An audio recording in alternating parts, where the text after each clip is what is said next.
Narcissist may be the the only group of people that I can think of that stalk the people who they claim they want nothing to do with, and on the outside it looks as if in some cases they don't have anything to do with their former victims anymore, but they are very much aware of their comings and goings, and sometimes even scarier, more intimate everyday details of their lives due to stalking and spying. And believe it or not, your narcissist may be very well stalking you. So, narcissists, the way that they spy on you, assuming that a narcissist isn't going to shell out the money for a GPS tracker, which don't discount that because I've definitely heard many stories about that happening, or spyware installing spyware on your phone, which is actually very, very common. Their first mechanism of spying is usually the flying monkeys, or the people who surround the narcissist, those that are closely associated with the narcissist or their inner circle friends or associates. Be very careful of these people because they do not have a mind of their own. They are totally influenced by the narcissist, especially when it comes to you. They will stalk you. They will find very sneaky ways to stalk you on social media so that you will never know or find out, even if you look for evidence of the online stalking. They can reach out to your workplace, to professional organizations that you may belong to, and they will absolutely sacrifice their time, well-being, and even their life just because their narcissist master told them to. Be careful if you meet a friend of a narcissist or a flying monkey on the street, or you get a phone call from one of them and they try to force a conversation with you. Avoid them at all costs. If anything, go no contact with all of the friends of the narcissist, because in a way if they're supporting the narcissist, they are also supporting the abuse of you.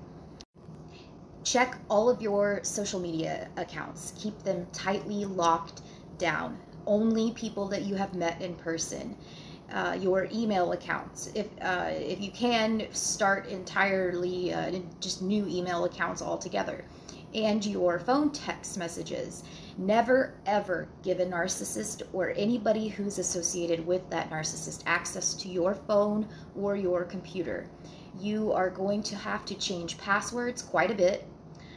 Never let them have access to bank or business accounts, and believe that, or know that they will have their enablers in flying monkeys who are going to continually be reporting back to them on your activities in some way or another, possibly your every move.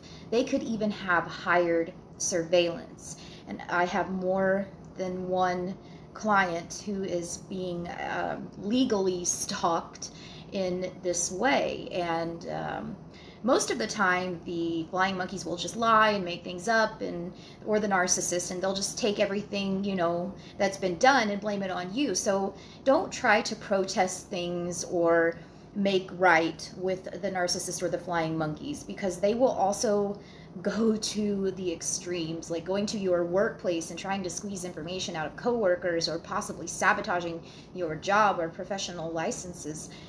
Yeah, after you separate from a narcissist, alert your boss or your coworkers or whoever it may be that there is a possibility of stalking and harassment going on. And don't just confide this in anyone, because it could get back to the narcissist, and that would add more fuel to the fire. The narcissist enjoys this activity. So the only cure for this is distance from the narcissist and no contact, because obviously there is no kind of therapy or medication that's going to help a narcissist or a narcissist enablers. And if you must, get a restraining order, and don't be shy about, if you have that gut feeling that you are not safe, you probably are not. Change your phone number if you can. And absolutely, the golden standard, blocking the narcissist and all flying monkeys across all social media platforms and on your phone. Narcissists can be pretty adept in technology, social media, and even grooming you from profiles and social media. I can even go as far as stating that a narcissist has casually admitted to running my name through a friend who's a police officer, a police database on a regular basis, just to know what's going on in my life. And this is a narcissist from over a decade ago. So they will go to extreme lengths to access all of the information they can, so that they can understand and assess our strengths and our weaknesses. And this cannot be underscored. They are going to figure out whether stalking you is worth their time very, very quickly. And they want to know what you are made of, and they want to know even more. So, you know, what makes you tick, what is going to piss you off, what is going to bother you, scare you. And they get off on that, and they want to preemptively gain an advantage over you, because they see the stalking as a game. So everybody who's been through narcissistic abuse knows that in the aftermath, you are already on high alert. You're hypervigilant. The CPTSD keeps you that way. So keep a close eye and ear on your friends, your family, and your colleagues for any signs that the narcissist is communicating with them. They will go to such sick lengths as like I said, putting GPS monitoring on your phone or on your car. They want you to have zero privacy, zero boundaries. I have been in a situation with a narcissist putting spyware apps on my phone without my knowledge, just because they were able to take my phone for a mere 5 to 7 minutes, and they could read every text message, listen in on every phone call, they could see everything I was doing on my phone.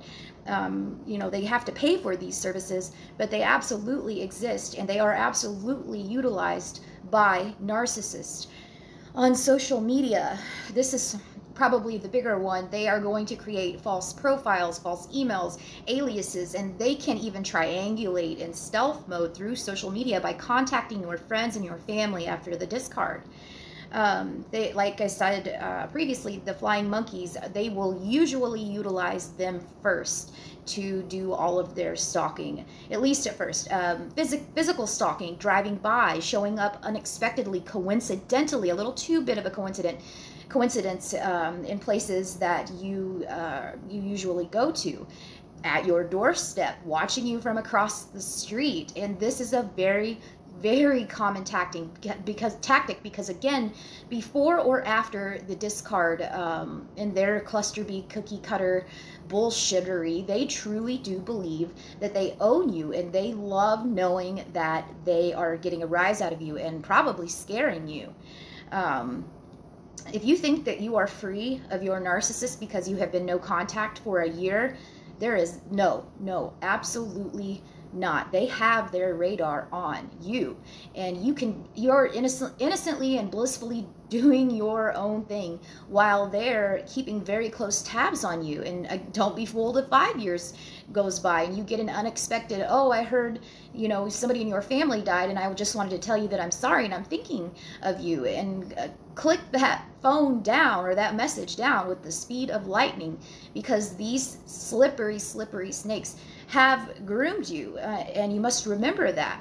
They secured you, they discarded you, and they will hoover you, and in the same fashion, no matter how much time has gone by. And there are so many other things that can happen, and so many different ways that a narcissist can use. I mean, they can use the court system to harass you, even with a protection order in place. This is known as vexatious litigation, I believe. I mean, they can harass you through like small claims lawsuits and false allegations.